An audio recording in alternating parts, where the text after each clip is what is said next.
कैसे बनते हैं अरिस्टोफर पुस्तक का तीसरा अध्याय है। आरएस परीक्षा कोई रॉकेट साइंस नहीं है। अकबर इलाहाबादी ने एक बहुत सुंदर शेर कहा है, हंस के दुनिया में मरा कोई, कोई रोके मरा, जिंदगी पाई मगर उसने जो कुछ होके मरा। विलियम फाकनर को साहित्य का नोबेल पुरस्कार मिला है 1949 में। उनका कहना था, जो व्यक्ति एक पहाड़ को हटाता है वह प्रारंभ छोटे टुकड़ों को हटाने से करता है। हमेशा सपने देखो तथा अपने लक्ष्य से ऊंची तैयारी रखो। अपने समकालीन या पूर्वजों से बेहतर बनने की ही चिंता न करें, अपने आप से बेहतर बनने की कोशिश करें। उद्यम है, साहसम, धैर्यम, बुद्धि है, शक्ति है, पराक्रम है। थड़े से यत्र वर्तन्ते तत्र देवो सहायका, अर्थात जिसमें उद्यमिता, साहस, धैर्य, बुद्धि, शक्ति और पराक्रम ये 6 गुण होते हैं, ऐसे व्यक्ति की ईश्वर भी सहायता करते हैं। महाकवि भास ने कहा है, लकड़ी से अग्नि मथने पर निकलती है, लकड़ी से अग्नि मथने पर निकलती है और खोदने पर भूमि से पानी निकलता है। मार्ग पर चलते रहने से सभी यात्राएं सफल होती हैं। वस्तुतः उत्साही पुरुषार्थी व्यक्तियों के लिए संसार में कोई भी कार्य असाध्य नहीं है। तुलसीदास जी ने रामचरितमानस में लिखा है, कर्म प्रधान विश्व करी राखा, जो जस करई सो तस फल चाखा। एक चीन की कहावत है, अध्यापक दरवाजा खोलता है लेकिन दरवाजे से आपको स्वयं ही निकलना होगा। इसी तरह बाल गंगाधर तिलक ने कहा है, एक बहुत प्राचीन सिद्धांत है कि ईश्वर उनकी ही सहायता करता है जो अपनी सहायता स्वयं करते हैं। आलसी व्यक्ति के लिए ईश्वर अवतार नहीं लेता, वह उद्योगशील व्यक्तियों के लिए ही अवतरित होता है। इसलिए कार्य करना शुरू कीजिए। आरएस बनना कोई रॉकेट साइंस नहीं है, परंतु अर्थशास्त्र का एक सिद्धांत है कि मुफ्त में कुछ नहीं मिलता, नो फ्री लंच। अर्थशास्त्र के नोबेल पुरस्कार विजेता 1976 में जिनको नोबेल पुरस्कार मिला था, अमेरिकी अर्थशास्त्री मिल्टन फ्रीडमैन ने कहा है कि मुफ्त जैसी कोई वस्तु नहीं है।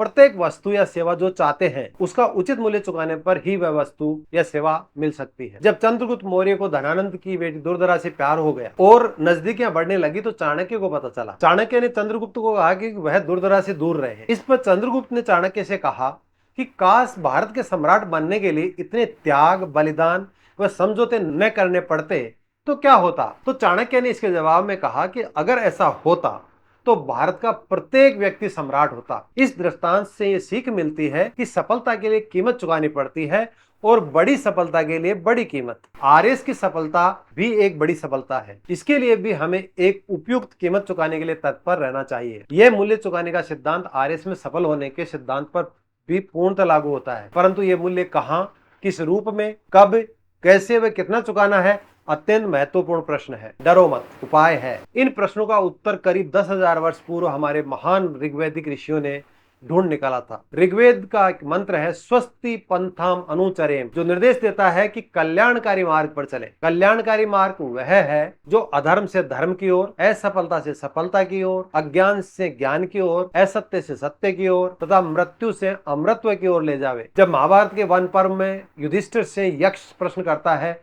कि का दिक, तो धर्मराज युधिष्ठिर उत्तर देते हैं, संतो दिक, रास्ता कौन सा श्रेष्ठ है। संत जन का रास्ता श्रेष्ठ है। महाभारत के वन पर्व में जो अरण्य का पर्व का पार्ट है में एक श्लोक है, महाजनो येन गते स पंथा, यानी जिस पथ पर महापुरुष चले हैं मनुष्य को उन्नति, प्रगति और सफलता के लिए उसी धर्म पथ पर चलना चाहिए। हमें पहिए के पुनः आविष्कार की जरूरत नहीं है। जो पहिया पहले से बनाया जा चुका है उसे ही काम लेकर चला जाए या फिर आवश्यकता अनुसार बदलाव लाकर आगे बढ़ा जाए।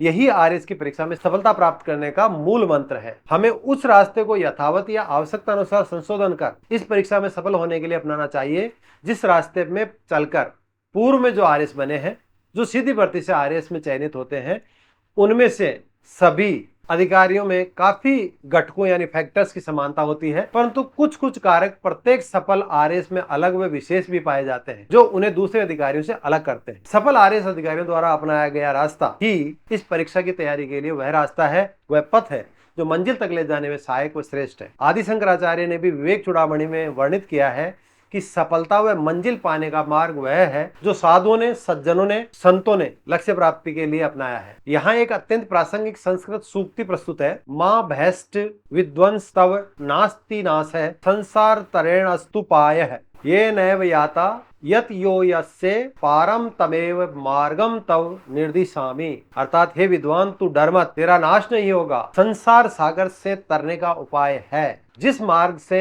यति जन इसके पार गए हैं वही मार्ग मैं तुझे दिखलाता हूँ। मैं आपको वो पथ दिखलाने का प्रयास कर रहा हूँ जो सीधा आपकी मंजिल यानी आरएस में सफलता की ओर जाता है। इस पुस्तक में अंकित प्रत्येक शब्द व वाक्य आपकी सफलता प्राप्ति में प्रभावी सहयोग करेगा। इसमें उन समस्त तकनीकों, उपायों, माध्यमों, विचारों व ज्ञान को परिष्कृत रूप में पेश किया जा रहा है, जिससे आपको मार्गदर्शन के लिए जगह जगह भटकना न पड़े और आप सही समय पर सही दिशा में सही सामग्री वह सही साथियों के साथ अपनी मंजिल पा सके। आरएस प्रारंभिक परीक्षा 2018 में प्रत्येक आरएस बनने के इच्छुक विद्यार्थियों को करीब 4 लाख प्रतियोगियों से संघर्ष करना पड़ा। इसी तरह आरएस बनने के प्रत्येक इच्छुक अभ्यर्थी को आरएस मुख्य परीक्षा में करीब 18,000 महान योद्धाओं से संघर्ष करना पड़ा तथा साक्षात्कार में प्रत्येक अभ्यर्थी को सबसे कड़े मुकाबले में 2500 अभ्यर्थियों से संघर्ष करना पड़ा। इन 3 चरणों के महासंग्रामों में विजय पाकर मात्र 75 आरएस सीधी भर्ती से बने। प्रतियोगी परीक्षा की प्रकृति, विषय वस्तु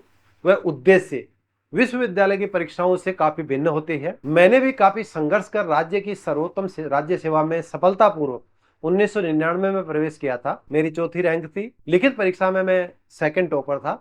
मैंने पिछले 25 वर्षों में आरएस व आईएएस अधिकारियों, उनकी कार्यशैलियों एवं चयन के लिए किए जाने वाले संघर्ष को करीब से देखा व समझा है। मैंने इस दौरान देखा व पाया है कि काफी अभ्यर्थी उचित मार्गदर्शन व आवश्यक सामग्री के अभाव में इस सेवा में या तो चयनित ही नहीं होते और अगर हो भी जाते हैं तो काफी संघर्ष व काफी प्रयासों के पश्चात सफलता मिलती है। इनकी स्थिति सूर्य के भीतर चलने वाले प्रकाश के कण यानी फोटोन की सी होती है। रैंडम वॉक बनाम गाइडेड वॉक। सूर्य के केंद्र में उत्पन्न होने वाला फोटोन प्रकाश की गति यानी 3 × 10⁸ मीटर प्रति सेकंड से सूर्य की सतह पर 3 सेकंड में पहुंच जाना चाहिए, परंतु नासा के अनुसार एक फोटोन को सूर्य की सतह पर पहुंचने में 10,000 से 1,70,000 वर्ष तक का समय लग जाता है, मात्र 9 लाख किलोमीटर की दूरी तय करने में। इसका कारण यह है कि फोटोन सूर्य के अंदर सीधी गति नहीं करता, सूर्य के अंदर अन्य पार्टिकल से टकरा कर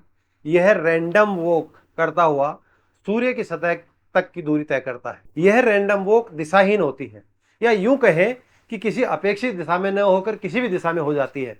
अर्थात इन प्रकाश के कणों यानी फोटोन्स को कोई मार्गदर्शक नहीं मिलने के कारण फोटोन्स भगवान भरोसे इधर उधर भटकते हुए 3 सेकंड के बजाय 10,000 से लेके 1,70,000 वर्ष की अवधि के उपरांत सूर्य की सतह पर पहुंचते हैं। सूर्य की सतह से पृथ्वी की सतह तक की दूरी 15 × 10⁷ किलोमीटर है और इस दूरी तक पहुंचने में प्रकाश के कणों को मात्र 8 मिनट 20 सेकंड यानी 500 सेकंड का समय लगता है, क्योंकि प्रकाश के कण द्वारा यहां यात्रा गाइडेड वॉक के रूप में की जाती है। आरएस परीक्षा लिखने के इच्छुक अधिकांश अभ्यर्थी उचित समझ, अपेक्षित मार्गदर्शन व यथोचित ज्ञान के अभाव में प्रकाश कणों यानी फोटोन्स के रैंडम वॉक की पद्धति की तर्ज पर इस प्रतियोगी परीक्षा रूपी महासमर में भगवान भरोसे आगे बढ़ते हैं एवं अधिकांश को असफलता ही हाथ लगती है। व्यापक अध्ययन।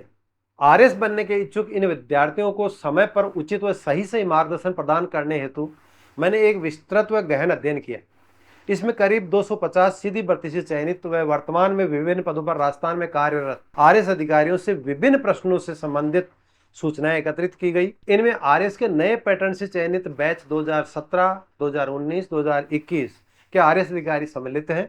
भारतीय प्रशासनिक सेवा के भी राजस्थान कैडर की सीधी भर्ती से करीब 30 अधिकारी जो भर्ती हुए हैं, जो नए पैटर्न से चयनित हुए हैं 2014, 2015, 16, 17, 18 और 19 कुल 6 बैचों में, उनसे भी रिसर्च हेतु लिखित में सूचनाएं प्राप्त की गई। इन 6 बैचों के कुल 56 आईएएस अधिकारी राजस्थान कैडर में सेवाएं दे रहे हैं। इन 6 बैचों में आईएएस के 3 टॉपर भी राजस्थान कैडर में हैं। उनका भी फीडबैक इस रिसर्च में सम्मिलित है। इस अध्ययन में आरपीएससी के कई पूर्व अध्यक्षों व सदस्यों से भी इनपुट लिए गए हैं। आरपीएससी में वर्तमान में कार्यरत सदस्यों से भी विचार लिए गए हैं, जो इस पुस्तक में यथास्थान प्रस्तुत किए गए हैं। यह अनुसंधान संदेश पर यह जानने के लिए किया गया है कि इस परीक्षा में आशार्थियों को तथ्यों के आधार पर सही जानकारी उपलब्ध कराई जाए, ताकि वे अपने आप का सही मूल्यांकन करके समुचित रणनीति तैयार कर सकें, ताकि सफलता की संभावनाएं काफी अधिक बढ़ जाएं। मेरे द्वारा आज तक के सबसे बड़े सर्वे में कई समान घटक निकलकर सामने आए हैं। इस अध्ययन के परिणाम सबसे अधिक मौलिक व सत्य के सबसे करीब है। इस स्टडी के परिणामों को बिना किसी शक या संशय के स्वीकार कर आगे बढ़ा जा सकता है। इस स्टडी के परिणाम आरएस व आईएएस लिखने वाले प्रत्येक अभ्यर्थी के लिए समान रूप से उपयोगी साबित होंगे, विशेषतः उन अभ्यर्थियों के लिए जो प्रकाश कण के रैंडम वॉक पैटर्न पर मंजिल प्राप्ति के सपने संजोए अग्रसर है। यह सार्वभौम सत्य है कि प्रत्येक व्यक्ति जीवन में सफल होना चाहता है। क्षेत्र प्रत्येक व्यक्ति का भिन्न हो सकता है, परंतु हर व्यक्ति अपने अपने क्षेत्र में सफलता के सर्वोच्च शिखर को छूना चाहता है। दूसरा सार्वभौम सत्य यह है कि मुफ्त में कुछ नहीं मिलता। यह अर्थशास्त्र का एक सिद्धांत है कि कुछ भी पाने के लिए कोई न कोई कीमत चुकानी होती है। यह कीमत वस्तु या सेवा के प्रकार पर निर्भर करती है। आप पर भी उक्त दोनों सत्य लागू होते हैं। यही कारण है कि आप राजस्थान प्रशासनिक सेवा में चयन हेतु तैयारी कर रहे हैं। आप तैयारी भी सफल होने के लिए कर रहे हैं। अब सफल और असफल अभ्यर्थियों में अंतर केवल कीमत का रह जाता है। जो अभ्यर्थी सही समय पर उचित प्रकार की वह ठीक उतनी कीमत अदा कर देता है जो सफलता के लिए आवश्यक है, तो वह सफलता का स्वाद चख लेता है। कीमत के संबंध में उचित समय, उचित प्रकार व उचित मात्रा अत्यंत ही प्रासंगिक है। असफल अभ्यर्थी या जो आरएस में चयन नहीं हो पाते, वे कीमत के उक्त तीनों पहलुओं में से किसी न किसी एक या एक से अधिक पहलुओं में कमजोर रह जाते हैं, जिसके फलस्वरूप उनके सपने सपने ही रह जाते हैं, साकार नहीं होते। इस पुस्तक के जरिए आपके अवचेतन मन में उन तकनीकों व औजारों को स्थापित करने का प्रयास किया जाएगा जो आपकी 100% सफलता के लिए कारगर साबित होंगे। राजस्थान प्रशासनिक सेवा भर्ती परीक्षा में बैठने वाले प्रत्येक अभ्यर्थी का यह जन्मसिद्ध अधिकार है कि वह समुचित माध्यमों व तकनीकों का प्रयोग करके अपने जीवन को सार्थक व समाज में श्रेष्ठ बनाए। सफलता का स्वर्णिम सूत्र अध्ययन के दौरान प्रकाश में आया है कि इस परीक्षा में सफलता के पीछे एक निश्चित सूत्र कार्य करता है। जो जुझारू अभ्यर्थी इस सूत्र को दृष्टिगत रखते हुए उचित परिश्रम, धैर्य व प्रबल इच्छा शक्ति के साथ तैयारी करते हैं, वे सफलता के उच्चतम पायदान तक पहुंच जाते हैं। दुनिया की प्रथम व प्राचीनतम पुस्तक भी इसी सूत्र को अपनाने की आज्ञा देती है तथा सफलता के आधुनिक पंडित भी इसी सूत्र के अनुसार कार्य करने की सलाह देते हैं। यह जादुई सूत्र पिछले 10,000 वर्षों से हमारी हजारों पीढ़ियों का मार्गदर्शक रहा है तथा आगे भी प्रकाश पुंज की भांति कार्य करता रहेगा। यह सूत्र सार्वभौम सत्य के सिद्धांत पर आधारित है। इतिहास के हर सफल व्यक्ति ने इस सूत्र को परखा है। यह फॉर्मूला समय की कसौटी पर सही उतरा है। प्रत्येक सफल व्यक्ति ने जाने अनजाने में इस सूत्र का पालन करते हुए सफलता की ऊंचाइयों को छुआ है। यह सूत्र ऋग्वेद से आता है। ऋग्वेद के 10वें मंडल के 191वें सूक्त का दूसरा मंत्र यह सूत्र प्रस्तुत करता है। इस सूत्र के 3 आयाम हैं: सोचना, बोलना व करना, विचार, उच्चार, आचार। प्रथम जो आप सोचते हैं, विचार करते हैं, यह एक विस्तृत क्षेत्र वाला आयाम है। इसके कई पहलू हैं। जैसा आप सोच विचार कर लक्ष्य निर्धारित करते हैं, उसके अनुकूल व अनुरूप ही आपका उच्चारण है। यह दूसरा आयाम है। जैसा आपका विचार एवं उच्चारण है, वैसा ही आपका आचरण यानी कार्य और कर्म है। यह तीसरा आयाम है। यानी सफलता का बीज आपकी सोच में होता है, इसका अंकुरण भी मन में ही होता है। इस अंकुरित पौधे को सही दिशा व दशा उपलब्ध करवाना उचित शब्दों में यानी उच्चारण का कार्य है। उक्त दोनों पायदानों को अंतिम पायदान तक ले जाने का कार्य तीसरे आयाम कर्म का है। इन तीनों आयामों के विभिन्न पहलुओं का उचित चुनाव व इनका आपसी सामंजस्य सफलता के लिए अपरिहार्य है। जेफ केलर ने भी एक पुस्तक जीवन दृष्टि ही सर्वस्व है मीन्स एटीट्यूड इज एवरीथिंग में इन्हीं तीनों आयामों को सफलता का मूल आधार बताया है।